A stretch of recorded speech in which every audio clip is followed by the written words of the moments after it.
একবার এক খ্যাকশিয়াল শিকারীদের তাড়া খেয়ে ছুটতে ছুটতে সামনে এক কাঠুরেকে দেখতে পেয়ে বলল, ভাই, আমায় একটু লুকোলোর জায়গা দেবে?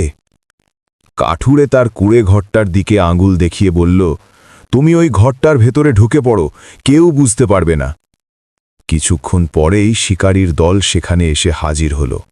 কাঠুরেকে দেখতে পেয়ে শিকারীরা জিজ্ঞাসা করলে, এই পথ দিয়ে একটা খ্যাকশিয়ালকে যেতে দেখেছ? উত্তরে কাঠুরে বলল, কই না তো, কিন্তু সঙ্গে সঙ্গে সে ইশারা করে শিকারীদের সেই কুঁড়ে ঘরটা দেখিয়ে দিল। শিকারীর দল কাঠুরের ইশারা বুঝতে পারল না, তারা অন্যদিকে শিয়ালকে খুঁজতে চলে গেল। শিকারীরা চলে যেতেই শিয়াল কাঠুরের সেই কুঁড়ে ঘর থেকে কোনো কিছু না বলেই চলে যাচ্ছিল। কাঠুরে তখন শিয়ালকে ডেকে বলল, তুমি তো আচ্ছা বেঈমান, আমার জন্যে তুমি প্রাণে বেঁচে গেলে, অথচ যাবার আগে আমাকে একটা ধন্যবাদ জানিয়ে যাওয়ার প্রয়োজন মনে করলে না।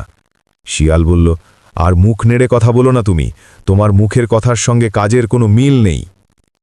উপদেশ: কাজেই মানুষের সত্যিকারের পরিচয় পাওয়া যায়।